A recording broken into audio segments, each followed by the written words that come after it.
warahmatullahi wabarakatuh.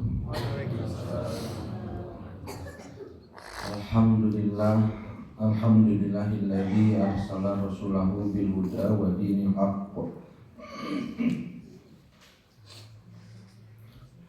Asyhadu an la ilaha illallah wahdahu la syarika lah wa asyhadu anna Muhammadan abduhu wa rasuluhu alladzi la nabiyya ba'dah, amma ba'du. Ibu-ibu, bapak-bapak, jamaah masjid dan muhajirin dalam maksudnya. Alhamdulillah qudra irada Allah Subhanahu wa taala, pada pagi hari ini kita dapat bermuajah kembali dalam kajian sejarah Islam. Sepertinya kalau melihat kalender, ini pertemuan terakhir sebelum Ramadan ya, karena bulan depan sudah masuk Ramadan, betul ya? Bulan depan sudah masuk Ramadan. Mudah-mudahan kita bisa disampaikan ke bulan Ramadan dengan baik dan diberkahi oleh Allah Subhanahu wa taala. Ibu bapak sekalian, insya Allah kita lanjutkan, dan sepertinya hari ini kita tamatkan ya, selesaikan sejarah Islam di masa Khulafaur Rasyidin dengan sahabat Nabi SAW yang menjadi khalifah terakhir di Khulafaur Rasyidin ini adalah Sayyidina Ali bin Abi Thalib. Beliau adalah khalifah keempat ya, di masa Khulafaur Rasyidin. Kemarin kita sudah bahas beberapa hal tentang Ali bin Abi Thalib dari segi keutamaan beliau, kenapa beliau kemudian menjadi orang yang paling dipilih oleh para sahabat pada saat itu sepeninggalnya dari Utsman bin Affan sebagai khalifah yang ketiga pada saat itu. Namun sebagaimana kita bahas pada kajian sebelumnya, bahwa kepemimpinan Ali bin Abi Thalib ya, kekhalifahan pada saat itu 5 tahun itu lebih banyak mengatasi urusan-urusan yang terkait dengan konflik wafatnya Utsman bin Affan. Walaupun ya Ali bin Abi Thalib pada saat itu tidak hanya urusan wafatnya Utsman bin Affan yang sampai menimbulkan peperangan yang cukup disayangkan, yaitu perang Jamal dan juga perang Siffin. Perang Jamal pada saat itu menewaskan banyak sahabat karena perang ini yang memang perang saudara sesama kaum muslimin. Jadi tidak ada orang kafir ya, begitu ya, sama muslim dengan muslim. Kemudian perang Siffin pun sama begitu ya. Perang Siffin pun adalah muslim dengan muslim, di mana pasukan Ali bin Abi Thalib pada saat itu terpaksa bertemu dengan pasukan Muawiyah, sehingga menyebabkan pada dua pasukan ini banyak yang gugur, puluhan ribu orang pada saat itu meninggal dunia ya. Dan para sahabat ya pada itu yang menyaksikan bahwa kedua pasukan ini saling bertakbir gitu. Yang satu bertakbir, yang musuhnya juga bertakbir. Berbeda dengan ketika di zaman Rasulullah SAW, orang-orang Islam bertakbir melawan musuh begitu, yang mereka menyeru Tuhan-Tuhan mereka. Tapi di perang ini perang saudara. Nah, itulah fitnah yang terjadi, yang sebagaimana pernah Nabi sampaikan ya. Nabi SAW pernah bersabda, tidak akan terjadi kiamat sehingga dua kelompok besar berperang, di antara keduanya terjadi peperangan yang sangat besar, padahal seruan mereka itu sama gitu, menyerukan Islam gitu, menyerukan agama. Nah, inilah yang disebut dengan fitnah. Pada saat itu terjadi pertumpahan darah sesama kaum muslimin di perang Siffin. Itu terjadi tahun ke-37 Hijriah gitu ya. Pasukan Ali bin Abi Thalib 100.000 orang, pada saat itu pasukan Muawiyah 70.000 orang. Nah, pada saat itu walaupun pasukan Muawiyah hampir kalah, tetapi disepakati diakhiri perang itu dengan tahkim. Tahkim yaitu kesepakatan atau memutuskan satu perkara berdasarkan kesepakatan, maka diutus dari Muawiyah Amr bin As, dari Ali bin Abi Thalib, Abu Musa al-Asy'ari untuk menghentikan perang. Keduanya sepakat untuk berhenti perang, tetapi pada saat itu ada sebuah strategi ya yang dilakukan oleh Amr bin As. Kata Amr bin As, usulan untuk menurunkan kedua pemimpin ini. Ali bin Abi Thalib diturunkan dan dilengserkan dari kekhalifahan, Muawiyah pun dilengserkan dari kepemimpinannya. Disepakati oleh Abu Musa al-Asy'ari. Abu Musa al-Asy'ari tidak menyadari bahwa ini sebuah siasat dari Amr bin As. Ketika keduanya menyatakan melengserkan Ali dan menurunkan Muawiyah dari kepemimpinan, ternyata selepas Ali dilengserkan dari kekhalifahan, maka Amr bin As mengatakan Muawiyah diturunkan dari kegubernuran atau kepemimpinan di Syam, tapi aku mengangkatnya menjadi khalifah. Dan dianggap sebagai sebuah kelicikan itu. Jadi tidak salah secara benar Muawiyah diturunkan dari kepemimpinan Syam, tapi diangkat malah jadi khalifah. Jadi ibaratnya begini, lengserkan presiden, lengserkan gubernur. Nah begitu dua-duanya sudah lengser, gubernur ini diangkat jadi presiden. Kan kata orang-orang ini tidak lucu begitu ya. Makanya tidak selesai konflik itu. Perang memang berhenti, perang sipil, tapi konflik tidak selesai. Kubu Ali kemudian tidak menerima hasil tahkim itu karena dianggap sebuah kecurangan begitu ya. Nah maka pada saat itu tidak selesai. Nah Bapak Ibu itulah terakhir kita membahas pada saat itu pasca terjadi perang Siffin ya. Pasca terjadi perang Siffin, ternyata perangnya berhenti tapi masalahnya tidak selesai. Nah akhirnya masing-masing kembali. Ali bin Abi Thalib pulang, Muawiyah juga pulang. Ali pada saat itu masih dianggap sebagai khalifah, walaupun pernyataan tadi Abu Musa al-Asy'ari dan Amr bin As hasil tahkim Ali dilengserkan, tapi orang-orang tidak menerima begitu.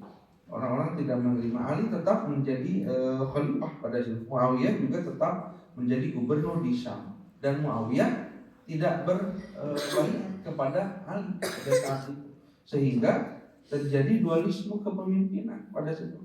Karena walaupun gubernur ya, Muawiyah itu memimpin Syam. Syam itu wilayah yang besar. Wilayah yang besar, satu wilayah yang dulu pernah dikuasai oleh Romawi Timur, Bizantium, tapi berhasil dikuasai oleh Islam. Nah, suatu wilayah yang besar, bahkan termasuk Mesir juga mendukung Muawiyah di Syam. Jadi ada dua kepemimpinan pada saat itu. Nah, pada saat dua kepemimpinan itu terjadi, ya, ada sisa-sisa tahun di mana Ali bin Abi Thalib pada saat itu masih memimpin dan mengelola kekhalifahan. Di antaranya satu ya, Ali bin Abi Thalib pada saat itu mulai membenahi dulu struktur pemerintahan. Ya, dibenahi dulu dengan cara apa? Dengan cara melengserkan pejabat-pejabat atau pemimpin-pemimpin kegubernuran dan sebagainya yang dianggap dulu di masa Utsman bin Affan sebagai sebuah nepotisme. Karena banyak dari keturunan Umayyah, itu saudara-saudaranya Utsman bin Affan. Orang-orang banyak terjadi konflik ya, kontroversi pada saat itu karena dianggap bahwa Utsman bin Affan mengangkat para pejabat ini dari kalangan keluarganya. Ya. Makanya daripada banyak konflik ya, terjadi kontroversi di kaum muslimin, dibenahi oleh Ali bin Abi Thalib, dicopot, diganti begitu. Jadi dibenahi, struktur pemerintahan dibenahi pada saat itu. Termasuk Utsman bin Affan membenahi juga sistem keuangan negara. Kenapa? Karena Islam sudah meluas, bukan hanya di Arab, termasuk di bagian Persia, Persia itu Iran kalau sekarang, wilayah Syam, wilayah Mesir. Sistem keuangan negara dibuat pada saat itu. Nah, kemudian Ali bin Abi Thalib juga sempat pada satu konsen ya pada situ di bidang keilmuan, terutama ilmu tata bahasa Arab. Kenapa? Karena begini, pada pokoknya orang itu belajar bahasa Arab itu bukan hanya sekedar untuk berkomunikasi dengan orang Arab. Ya. Jadi bagus gini ya, bentar ada peta, saya lupa ada peta. Nih petanya, coba saya carikan petanya ada. Kurang lebih. Nah bentar adalah peta. Oke, harus cari peta. Nah ini bisa. Di Arab itu, di Arab nih ya. Ini coba saya hapuskan. Nah, ini Arab ya, Arab Saudi ya kalau sekarang. Nah, ini Arab ya. Mereka bahasanya bahasa Arab.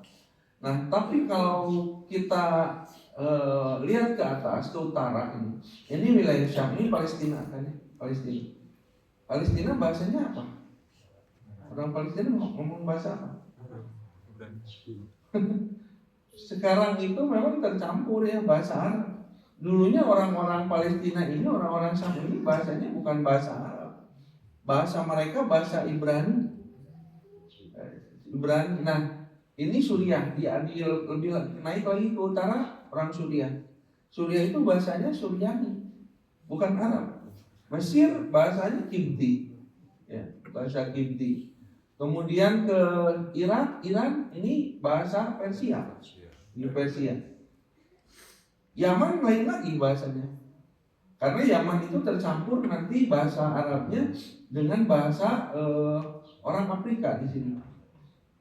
Di Sudan juga sekarang memang notabene mayoritas Islam Sudan, cuman bahasanya bahasa Sudan, bahasa Afrika, cuman mereka bisa bahkan tapi ya anehnya orang Sudan itu saat ini ya bahasa Arabnya lebih fasih daripada orang Arab sendiri. Jadi Sudan itu mereka mempelajari bahasa Arab dengan struktur bahasa yang benar, gramatikanya benar. Kalau dalam bahasa Inggris grammarnya mereka pelajari betul struktur bahasa. Jadi orang Arab mah di sini bahasa pasar.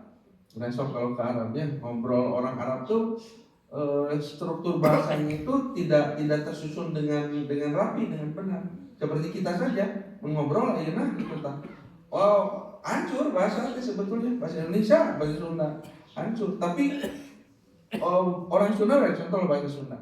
Di sini orang Sunda misalnya orang Sunda ngobrol bahasa Sunda geus pabari undang usuk ge geus merenah gitu tanya. Tuang, mendak, mam gitunya, dahar. Pan eta teh sama-sama makan tapi beda-beda. Sumping, dongkap.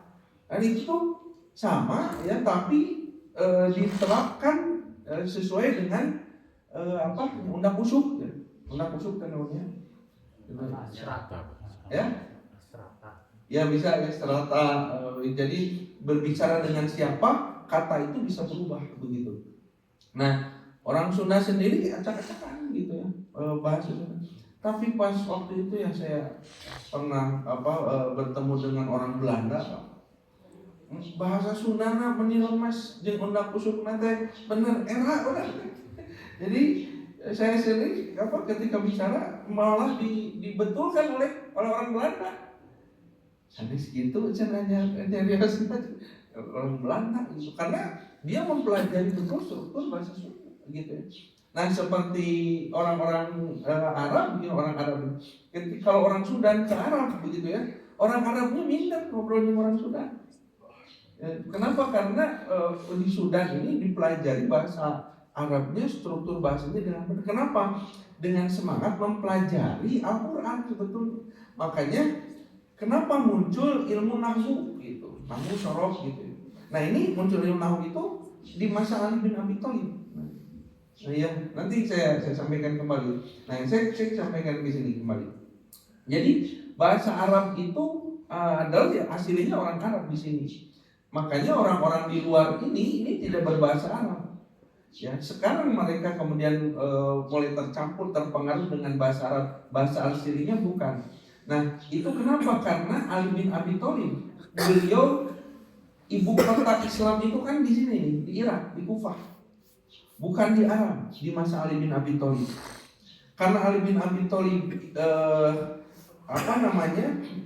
berdiam di Kufah di Irak, bahasa asli orang Irak bahasa Persia, bukan bahasa Arab.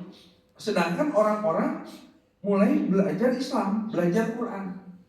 Untuk memahami Quran, memahami bahasa Arab, Quran dalam bahasa Arab dalam Quran, mereka kesulitan. Orang Persia, orang Syam, orang Mesir, orang kesulitan. Maka dibutuhkan salah satu ilmu untuk bagaimana mempelajari struktur bahasa Arab dari Quran. Nah, itu semangatnya. Maka muncullah yang disebut dengan ilmu nahwu gitu. Bagaimana ilmu nahwu itu muncul dan kenapa disebut nahwu? Nahwu itu apa? Ada yang belajar bahasa Arab di sini? Nahwu itu artinya apa? Nahwu itu artinya seperti. Itu nahwu itu. Nahwu itu artinya seperti. Itu kenapa jadi ilmu nahwu? Karena ini Utsman bin Affan pernah mengatakan begitu, kata Utsman bin Affan. Mana ya? Dia Utsman bin Affan, Ali bin Abi Thalib. Ali bin Abi Thalib itu punya murid ya. Punya murid. Mana tadi?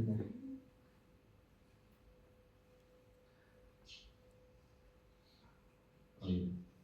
Nah, namanya Abu Asad Ad-Duali. Abu Asad Ad-Duali.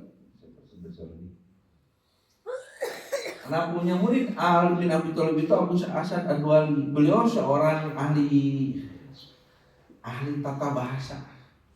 Kata Ali bin Abi Thalib, coba rumuskan ya satu konsep ya, ilmu bahasa Arab agar orang mudah mempelajari Al-Quran. Maka dirumuskan bertahun-tahun itu ya oleh Abu Asad Ad-Duali bagaimana memecahkan bahasa Al-Quran, dibuat di konsep gitu ya, jadi sebuah rumusan tata bahasa. Mulai dipisahkan mana yang disebut dengan kata benda, kata kerja gitu, kata sambung. Maka muncullah istilah isim, kata kerja gitu ya. Mulai muncullah kata kerja disebut fi'il. Mulai muncul kata sambung begitu ya, fi, ila, bi dan seterusnya ya, yang disebut dengan huruf jar nanti itu. Nah, dari isim, dari kata benda itu dipecah lagi, ada yang disebut dengan domir. Domir itu kata ganti orang. Ya, kata ganti orang itu dipecah lagi, itu dari Al-Quran. Dari Al-Quran memecah menjadi gramatika bahasa Arab ya, yang mana itu diambil kata ganti orang, dia satu orang jadi huwa ya, huwa, dia dua orang laki-laki, huma begitu ya, mereka laki-laki, hum gitu. Terus dipecah-pecah, diambil, dibuatkan strukturnya. Kalau misalnya satu kata gitu ya, kemudian mengandung subjek gitu disebut fa'il. Satu kata atau dalam bahasa Arab kata itu kan kalimat. Satu kalimat mengandung objek jadi maf'ul. Terus dan sebagainya dirumuskan begitu. Dirumuskan.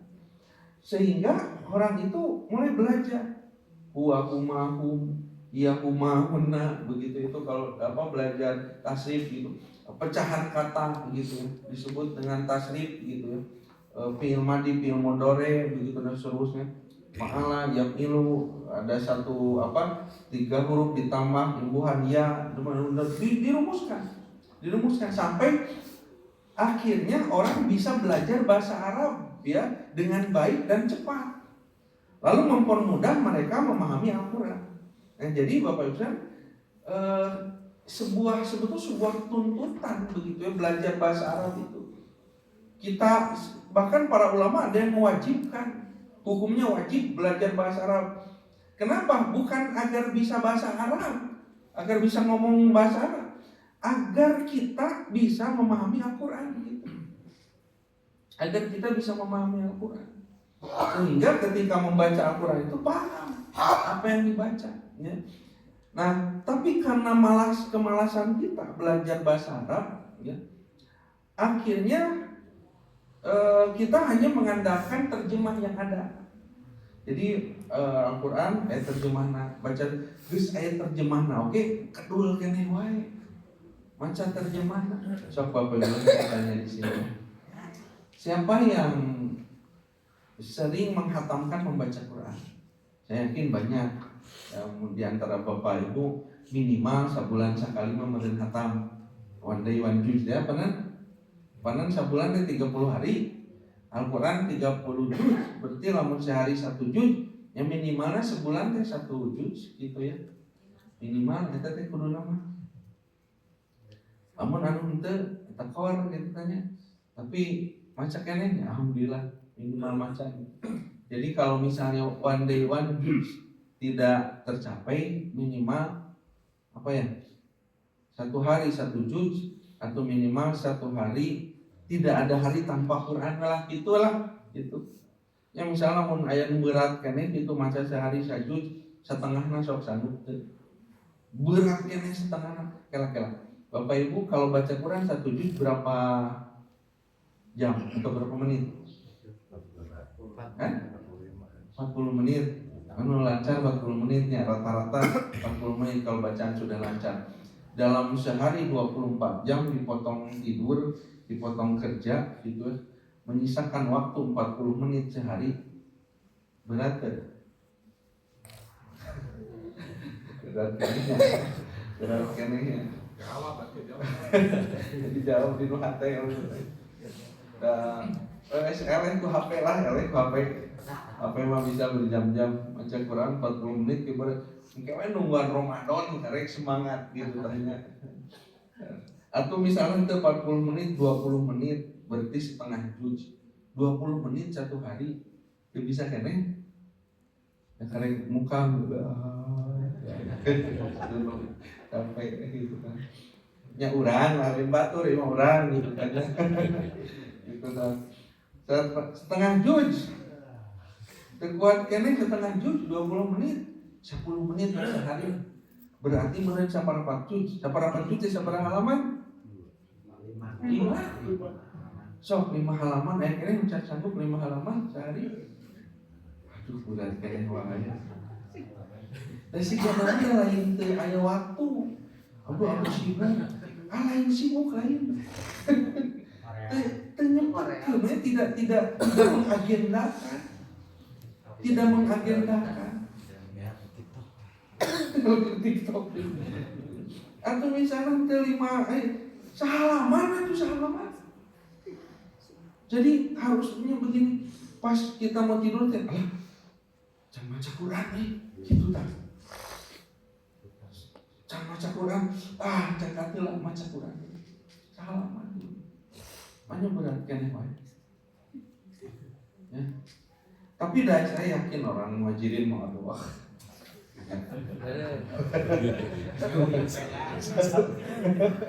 Itu saya hanya begini, banyak orang bisa menghatamkan Quran ya, tapi ya banyak orang yang enggan membaca terjemah. Nah, maca Quran teh urang teh pannya teu ngarti nu dibaca teh naon. Narang we baca begitu Quran. Kadang aya nu dina salat begitu ya, sampai menangis mendengar baca Quran. Biasana teh lain pada ngarti bacaan.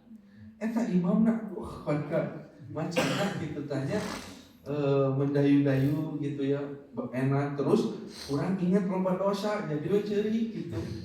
Bukan karena kita paham apa yang dibaca. Nah itu memang kelemahan kita sebagai orang azam, orang asing bagi bahasa Arab begitu ya. Nah maka akhirnya mengandalkan terjemah, tapi maca terjemah lagi dulu. Makanya saya sering sarankan ya bagi yang malas begitu baca Quran, sok atuh sehari mah sahalaman, terus terjemahna sahalaman. Jadi baca 1 halaman, Terus baca terjemah naon eta teh isina teh naon. Ya, kita pahami itu, ya. Jauheun gitu tanya maca Quran teh bari kita mengerti apa yang dibaca begitu.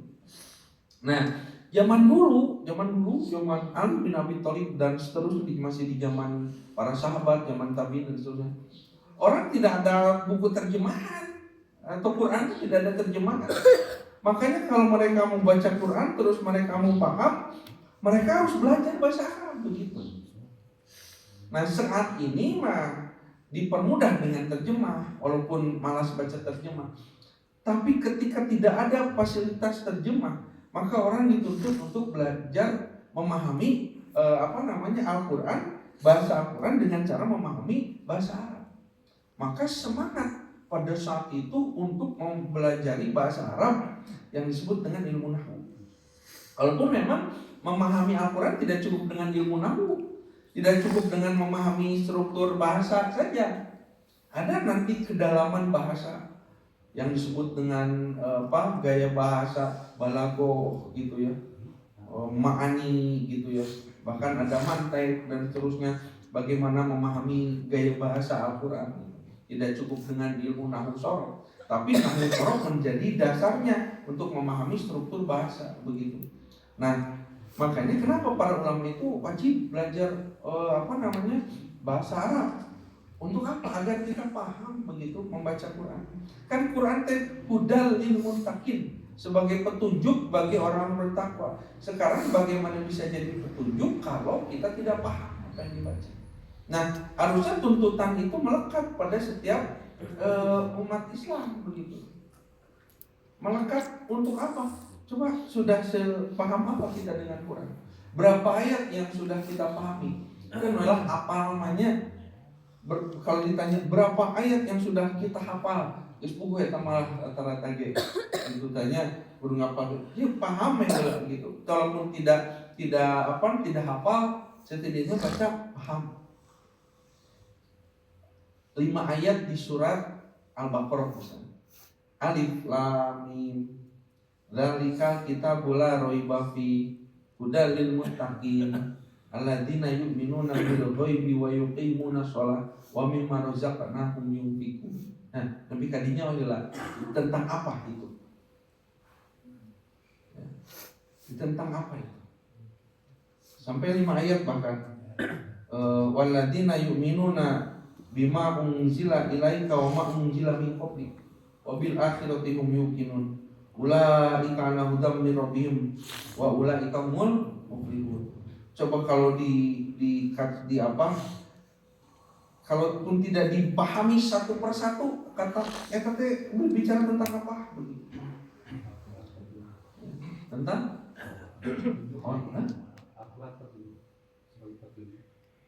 tentang orang-orang yang beriman. Tentang orang-orang beriman. Ayat ke-6 ke-7 innal ladzina kafaru tentang orang-orang kafir. Ayat 8 sampai 20 tentang orang-orang munafik. Nah, jadi 20 ayat itu dibagi di awal itu. Nah, ini mah orang beriman 5 ayat. Orang kafir 2 ayat. Orang munafik ya 13 ayat. Kenapa orang munafik lebih banyak dibahas gitu? Karena pembahasan tentang orang munafik tidak semudah membahas tentang orang kafir dan seterusnya. Nah, itulah ya Bapak Ibu sekalian, jadi tuntutan untuk memahami Al-Quran. Maka pada situ Ali bin Abi Thalib mendanai besar begitu ya. Pokoknya buat struktur bahasa, dan apa yang disusun oleh Abu Aswad Ad-Duali ini ya, kemudian akhirnya dijadikan sebuah satu kitab begitu ya untuk mempelajari bahasa Arab. Muncullah ilmu nahwu. Nah, nahwu itu dari perkataan Ali begitu. Kata Ali baca Al-Quran itu hada Al-Quran nahwu hada gitu ya. Bacalah Al-Quran ini seperti ini. Nahwu hada gitu ya. Nahwu hada, nahwu itu seperti. Nahwu hada seperti ini. Jadi nahwu hada itu jadi nama fan ilmu bahasa Arab jadi nahwu. Nahu itu artinya seperti, itu dari kata-kata Ali bin Abi Thalib. Nahu ada, baca siga kieu. Tah, siga kieu teh kumaha? Siga ieu teh jadi bahasa Arab. Kemudian muncul tasrif. Tasrif itu apa? Sorok ya tasrif. Tasrif itu pecahan kata begitu. Dipecah, dibongkar si kata itu. Misalnya ya, yaf'alu, ya nanti naon, domin ya. Itu apa dipecah begitu ya. Nah, itu semangat Ali bin Abi Thalib agar orang-orang memahami Quran. Maka dari situlah muncul sampai sekarang struktur pelajaran bahasa Arab, nahwu, sorof itu dibuat atau disusun di masa Ali bin Abi Thalib. Di masa Nabi tidak ada pelajaran nahwu. Itu cenah Nabi oke teu diajar nahwu, kan itu kudu diajar nahwu. Dan kembali dia barisa bahasa Arab. Nabi, para sahabat. Jadi mulai ada ilmu nahwu itu karena Islam sudah mulai keluar dari Arab. Orang luar Arab butuh memahami Al-Quran dalam bahasa Arab, maka dibuat ilmu nahwu begitu. Nah begitu. Nah itu di masa Ali bin Abi Thalib. Nah terakhir ya, Ali bin Abi Thalib juga pada masa 5 tahun kepemimpinannya belum membangun kota Kufah ya, sebagai ibu kota Islam di Irak, di sini. Nah, 5 tahun kekhalifahan Ali bin Abi Thalib ini, ya, pada saat itu ya, fokus Ali kemudian terpecah. Kenapa? Gara-gara tadi gerakan Khawarij. Ya. Gerakan Khawarij inilah yang kemudian membuat kekacauan. Kan di perang Jamal yang buat kekacauan orang Khawarij. Khawarij itu apa artinya? Orang Islam yang menyimpang, yang keluar dari hitoh garis Islam yang tegak, yang lurus. Orang-orang ini nyimpang. Nah, orang-orang yang menyimpang membarelok itu saja. Itu orang-orang yang kemudian nanti merusak ketentraman dalam Islam itu orang Khawarij. Makanya perang Jamal itu sudah tidak akan jadi perang Khawarij memicu jadi perang. Siffin juga sama. Memang berhadapan dua pasukan, Ali dan Muawiyah. Tapi dua-duanya tidak berkehendak untuk perang begitu, hanya mau menyelesaikan dengan diskusi dialog. Tapi orang Khawarij ya tidak ingin Islam damai, Islam harus terpecah, maka dipicu di malam hari dengan lemparan-lemparan panah, tombak, dan sampai akhirnya perang. Nah, ini orang-orang Khawarij. Nah, maka Ali bin Abi Thalib pada saat itu di tengah-tengah beliau membangun infrastruktur, membangun juga sistem pemerintahan dan seterusnya. Maka Ali bin Abi Thalib merasa harus menuntaskan orang-orang Khawarij ini karena mereka biang keroknya. Pembunuhan Utsman bin Affan biang keroknya Khawarij, sampai Ali sendiri tidak menemukan siapa pembunuhnya begitu. Maka akhirnya Ali memerangi orang-orang Khawarij. Terjadi perang di Nahrawan. Perang Nahrawan itu orang Khawarij itu banyak Pak, 2.800 orang pada saat itu.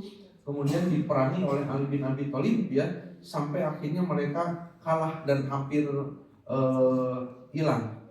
Tapi tetap yang namanya orang-orang yang menyimpang itu ya tidak pernah hilang.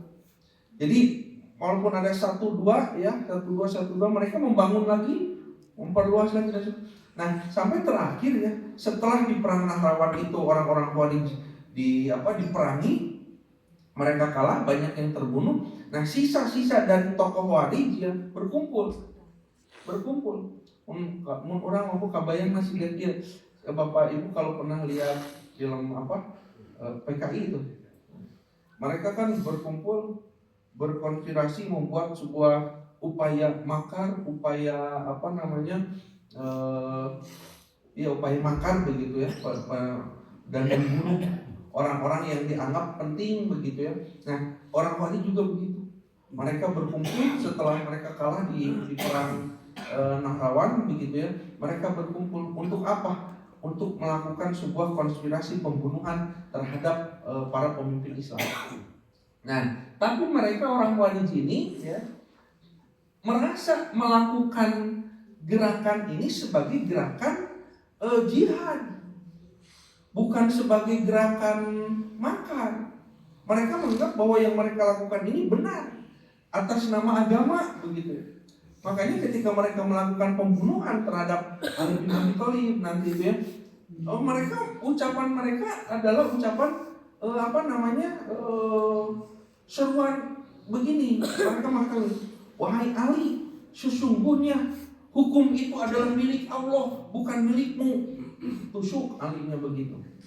Jadi mereka itu seolah-olah sedang memperjuangkan agama begitu, tapi dengan cara yang salah. Jadi memang jangan heran Bapak Ibu kalau misalnya ada ya kaum muslimin merasa sedang memperjuangkan agama tapi dengan cara yang salah. Sehingga membunuh diri dari tepung beleduk itu di gereja, tepung beleduk. Naon eta teh? Jadi alus henteu gitu. Atau jadi rusak nama Islam begitu ya. Kenapa muncul istilah terorisme? Kenapa muncul istilah radikalisme dan sebagainya? Gara-gara perilaku orang-orang yang memang salah dalam menerapkan menjalankan syariat agama. Harus diluruskan. Nah, orang-orang ini pun begitu. Maka berkumpul mereka. Dipilihlah di antara orang Khawarij ini, satu Abdurrahman bin Muljam, dua Barid bin Abdillah At-Tamim, kemudian Ahmad bin Bakar At-Tamim. Tiga orang ini ditunjuk dan disepakati untuk apa? Ini Islam kaum muslimin itu tidak akan pernah damai, urusannya tidak akan pernah selesai kecuali tiga orang ini mati. Siapa? Ali bin Abi Thalib, Muawiyah dan Amr bin As. Sudah kita bunuh saja Ali, bunuh Muawiyah, bunuh Amr bin As. Amr bin As itu tadi mengusulkan Muawiyah jadi khalifah. Kalau tiga orang ini mati, kita bisa lakukan pemilihan ulang khalifah. Tapi tiga tokoh ini harus mati. Maka akhirnya tiga orang ini ditunjuk satu persatu untuk membunuh masing-masing. Tapi dibunuh harus dalam waktu bersamaan. Kalau dalam waktu berbeda, misalnya bunuh Ali dulu, Muawiyahnya masih hidup, otomatis Muawiyah jadi khalifah. Mal benar cina. Atau bunuh Muawiyah, oke, Amr bin As yang naik begitu. Maka harus dibunuh dalam waktu bersamaan. Bagaimana caranya? Tetapkan waktu, ya, waktunya kapan, lalu dibunuh bersamaan. Dan can aya WA harita, mang ayeuna mang, siap, tentu bisa gitu. Ya, maka disepakati waktunya. Maka pada saat itu mereka menyepakati satu tanggal untuk membunuh secara bersamaan dan di waktu yang sama, yaitu waktu subuh. Nah, ketiga orang ini berpencar. Abdurrahman bin Muljam atau Ibnu Muljam terkenalnya, dia pergi ke Kufah mendekati Ali sampai kering satu gitu ya, sampai masuk ke majelisnya Ali, melihat bagaimana Ali dan seterusnya. Dan memang para pemimpin ya, ini Bapak Ibu, Ali bin Abi Thalib memimpin di Kufah. Pemimpin itu sekaligus sebagai imam sholat. Jadi pemimpin itu, umaro itu adalah imam sholat gitu. Jadi Ali bin Abi Thalib imam sholat. Muawiyah di Syam, ya, di Damaskus, ya, di Suriah, di Damaskus juga pemimpin gubernur imam sholat juga. Amr bin As itu kan gubernur Mesir. Gubernur Mesir, ya, diangkat oleh Umar bin Khattab sejak zaman Umar bin Khattab untuk memimpin di Mesir. Karena Amr bin As yang berhasil menaklukkan orang Romawi di Mesir. Mesir itu kan awalnya dijajah oleh Romawi. Romawinya diperangi oleh Amr bin As. Lalu kemudian Amr bin As memimpin di Mesir dan orang-orang Mesir merasa makmur begitu karena kepemimpinan Amr bin As.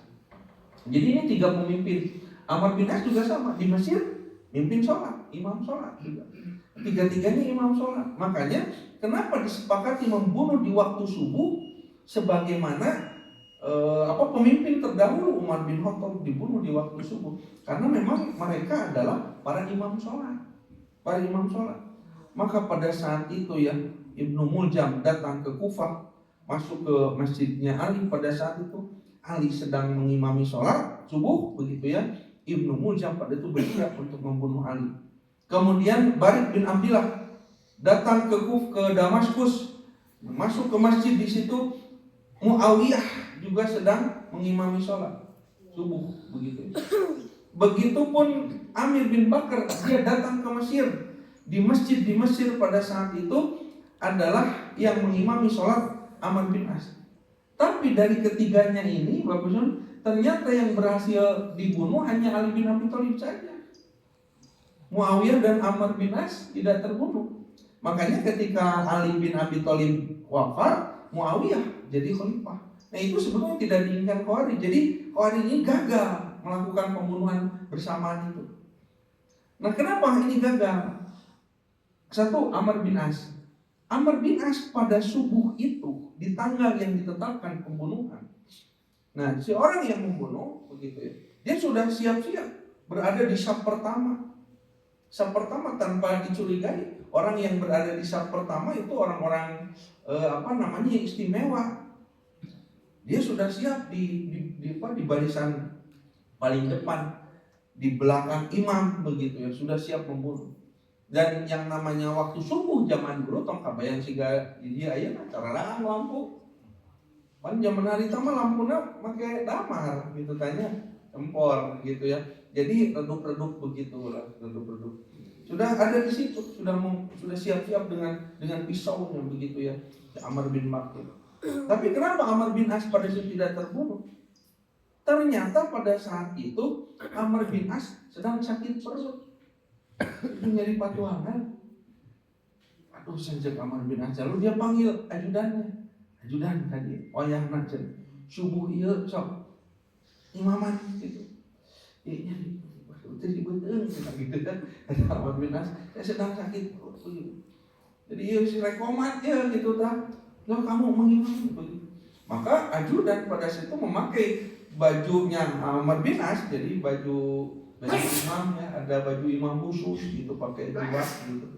Disangkanya itu Amr bin As. Datang begitu komat begitu ya, berdiri disangkanya Amr bin As. Padahal Amr bin As sedang ada di toilet begitu, sedang sakit perut. Maka pada saat mengimami, pada saat dibunuh begitu ya, dan orang-orang kemudian terjadi kekacauan pada saat itu. Saya lupa Amr bin Bakar itu tertangkap atau tidak ya. Yang jelas pada saat itu kemudian yang terbunuh adalah ajudannya Amr bin As yang sholat, disangka Amr bin As. Makanya Amr bin As selamat begitu. Nah, jadi nyari patuangan ke Pak, kapan nanya selamat gitu. Kalau Muawiyah kenapa? Muawiyah tidak sakit perut begitu ya. Muawiyah mengimami sholat. Hanya pada saat itu si Barik bin Abdillah ini dia lupa. Lupa apa? Dia lupa bahwa satu tikaman pisau itu belum tentu bisa membunuh. Makanya biasanya dilumuri racun. Nah, si Barik bin Abdillah dia lupa tidak melumuri pisaunya dengan racun. Dia merasa bahwa dengan satu tikaman bisa membunuh Muawiyah. Muawiyah itu orang yang kuat. Makanya ketika sholat kemudian ditikam begitu ya, Muawiyah memang tertikam, tapi tidak sampai menyebabkan beliau terbunuh. Selamat begitu ya. Kenapa? Pisaunya tidak beracun, ya kemudian satu tikaman tidak cukup untuk membunuh Muawiyah begitu.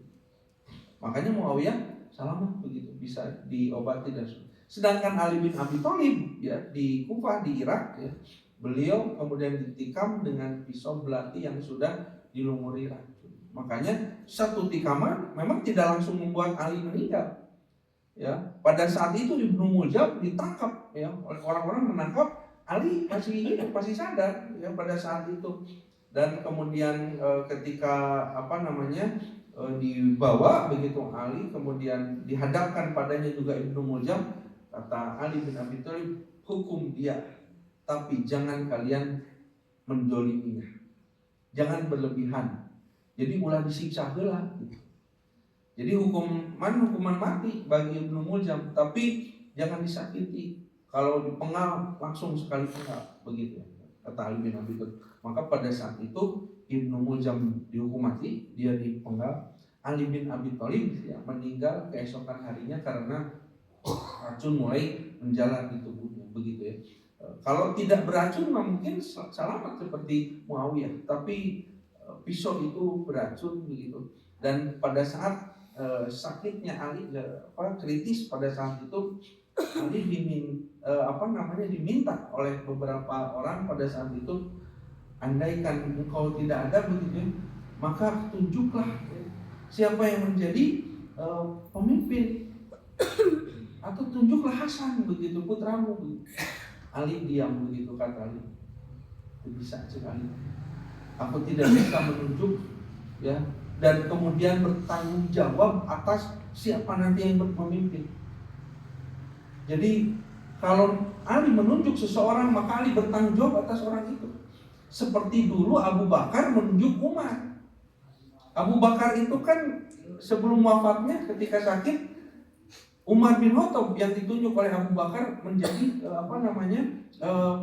pelanjut kekhalifahan. Dan Abu Bakar bertanggung jawab, dan memang Umar juga bisa mengemban tanggung jawab itu. Tapi Umar bin Khattab ketika sebelum meninggal, Umar bin Khattab bahkan tidak berani Umar bin Khattab pun menunjuk satu orang. Ingat ketika Utsman bin Affan terpilih jadi khalifah itu dari 6 orang yang ditunjuk oleh Umar.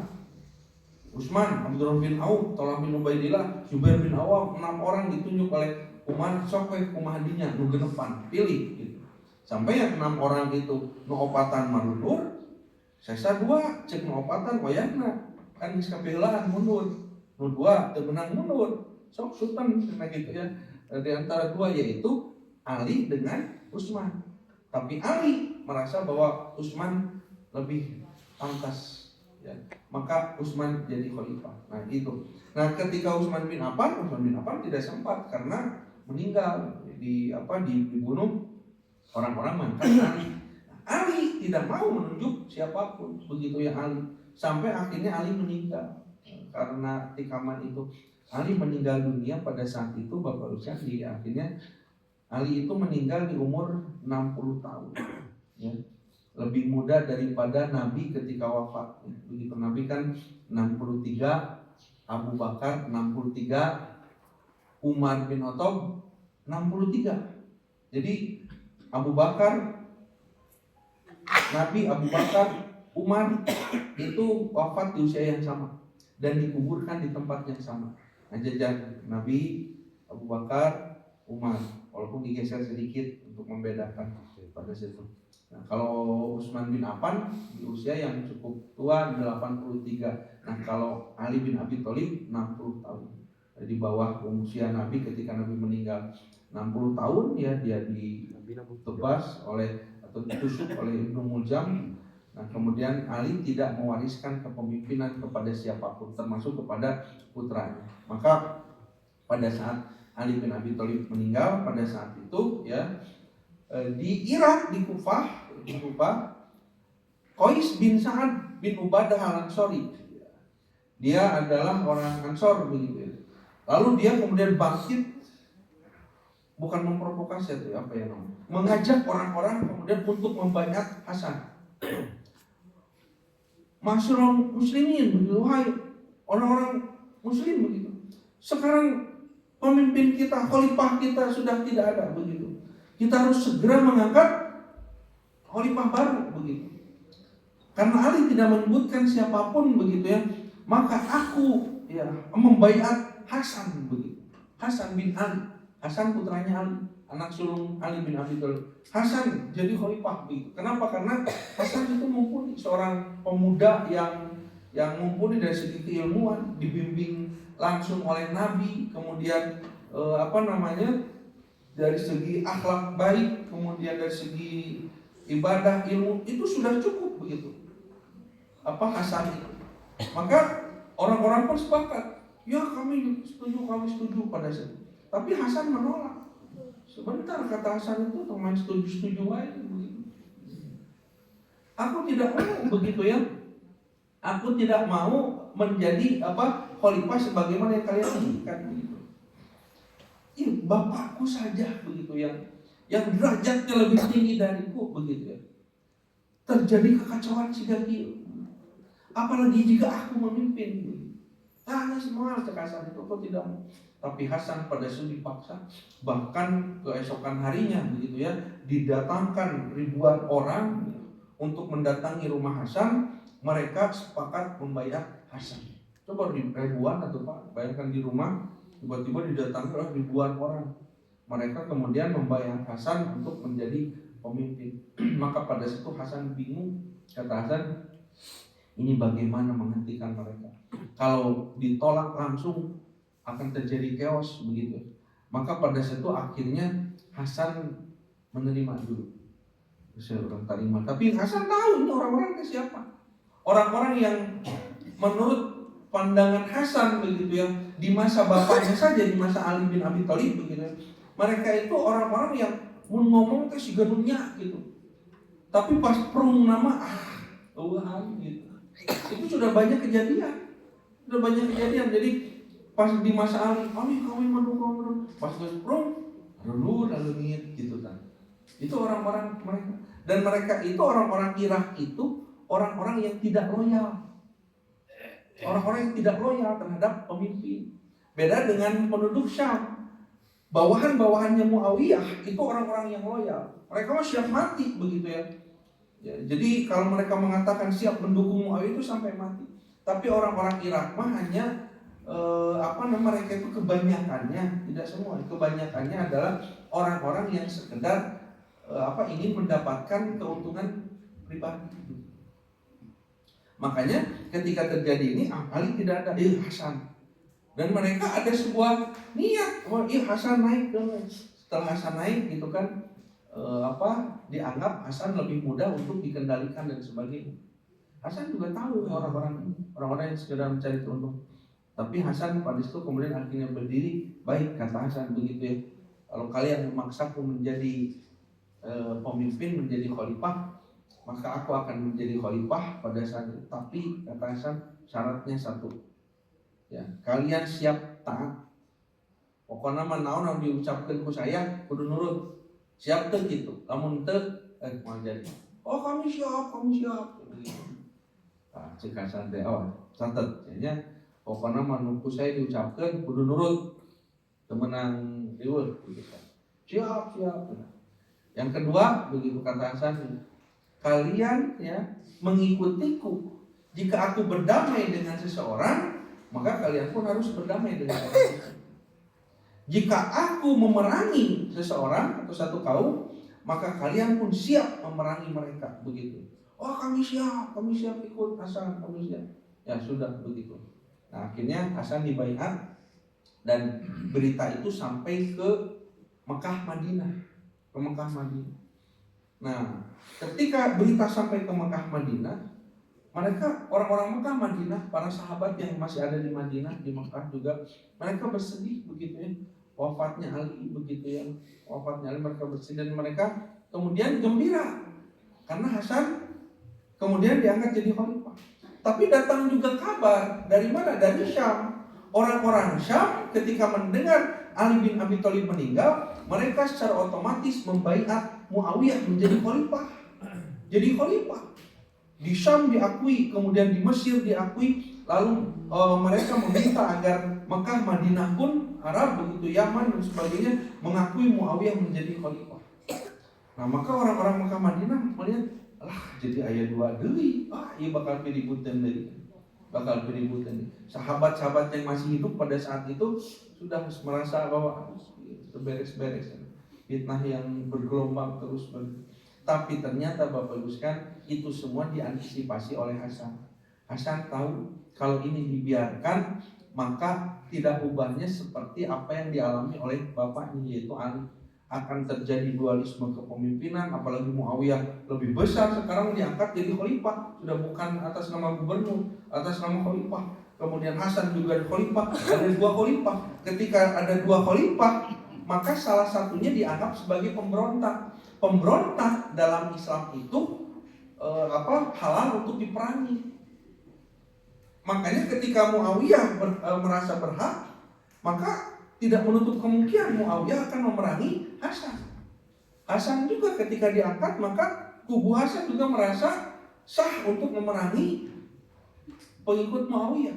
Bahkan jadi perang gede. Itu cukup disadari oleh Hasan. Hasan yang dibimbing oleh Nabi begitu, setiap gerak-geriknya terbimbing oleh Nabi, dan Hasan kemudian akhirnya geus ieu mah kudu ngelehan. Ya, aku harus mengalah begitu ya. Demi apa? Demi persatuan umat. Jadi kadang mundur itu demi kebaikan begitu. Maka Hasan pada saat itu memang karena Hasan tidak mau menjadi khalifah. Ali Muawiyah mah memang sudah memimpin, dan ketika diangkat pun ya tidak ada penolakan bagi Umar. Tapi Hasan masih betul menolak. Tapi pada saat itu Hasan sedang memikirkan bagaimana cara menghentikan. Maka Bapak-Ibu sekalian, pada saat itu Hasan menulis surat akhirnya kepada Muawiyah. Tulis surat kepada Muawiyah apa? Untuk berdamai. Untuk berdamai ya. Dan Hasan pada saat itu rela, kata Hasan, aku akan turun ya dari jabatan kekhalifahan yang dibaiat oleh penduduk Irak termasuk Mekah Madinah. Jadi akan melengsarkan diri, begitu akan turun, mengundurkan diri. Tapi kata Hasan, kirimkan kepadaku ya sejumlah harta, kirimkan emas gitu yang banyak begitu Hasan. Muawiyah awalnya pada itu marah begitu. Ternyata si Hasan begitu ya, demi uang begitu ya, dia menurunkan jabatan ini demi uang, dia hanya ingin kekayaan. Tapi kemudian belum selesai ya. Baca sampai tuntas gitu ya. Dibaca akhirnya kemudian Hasan menyampaikan sesungguhnya penduduk Kufah atau penduduk Irak adalah orang-orang yang hanya mementingkan kepentingan pribadi. Maka aku meminta kepada Muawiyah mengirimkan emas atau harta yang banyak itu bukan untuk diri, ke maranehanana ngaraja rempai gitu. Muawiyah mengerti ya. Muawiyah juga tahu karakter penduduk Kufah, penduduk Irak. Maka akhirnya dipenuhilah pada saat itu, dikirimkan kepada Hasan begitu ya, harta yang banyak begitu ya. Lalu kemudian Hasan pada saat itu mengambil harta itu, lalu kemudian dipanggil oleh Hasan orang-orang yang memang berpengaruh, dan orang-orang ini Hasan tahu iya yang kepentingan pribadi ukur. Maka pada saat itu berkumpul orang-orang, lalu Hasan menyatakan, sesungguhnya sebagaimana yang sudah disepakati, bahwa ketika kalian mengangkatku menjadi khalifah, kalian siap taat ya, siap taat atas segala keputusan, dan kalian juga siap mengikuti orang yang aku ingin berdamai dengannya, kalian pun akan berdamai. Orang yang ingin aku perangi, kalian pun akan memerangi. Maka kata Hasan, pada hari ini aku berdamai dengan Muawiyah. Islah begitu, berdamai dengan Muawiyah, dan sesungguhnya kalian pun harus berdamai dengannya. Dan hari ini begitu ya, aku turun dari jabatanku dan aku akan berbaiat bahwa Muawiyah adalah khalifah tunggal begitu ya, yang sah memimpin kaum muslimin. Wow, ribut orang-orang awam. Wah, ini bagaimana ini? Nah, begitu. Ini aku punya harta. Sok, yes, kan ente ya kan ente tapi dibagi. Wah, banyak ini untuk kepakinya sok. Ya, arah banalik ya. Oh gitu. Nyata aku mah Hasan lah. Pangawai kumaha Hasan ya. Abdi mah nyangatkeun ka Hasan. Ari geus bebedangan mah balik ke bubar pada saat itu. Orang-orang diberi uang begitu, mereka diam, tidak ribut. Pulang geus meunang gitu. Baiklah Hasan terjadi oke dah. Iya penghasilan lebih gede batan namun saya ke cantang tuh menang jabatan kayak gitu. Karena Hasan jadi wali pakai cantang tuh saya bakal jadi menteri atau jadi naon. Ini sakit mau cukup ya kan 2 turunan mah gitu tanya. Dana pensiun bisa baik tulus Hasan. Tulus Pak gitu. Itu karakter dari penduduk Kufah. Nah, kalau orang-orang ini orang-orang berpengaruhnya, mereka kemudian sampaikan kepada pengikut-pengikut mereka, Hasan terus jemper apa beres. Jadi ternyata ada orang-orang yang biang kerok kacauan eta. Orang-orang yang sebetulnya mereka memiliki kepentingan pribadi. Jadi bukan sekedar mengangkat Hasan itu karena Hasan baru. Mereka itu ingin kepentingan. Ayah pemimpin baru, saya juga bisa asuh, juga bisa kemenangan begitu. Nah, tapi memang ada sekumpulan orang yang kemudian mereka betul-betul orang-orang yang loyal, orang-orang yang sangat mencintai Hasan, Ali, begitu ya. Yang kemudian mereka sakit hati atas peristiwa-peristiwa ini, begitu. Ali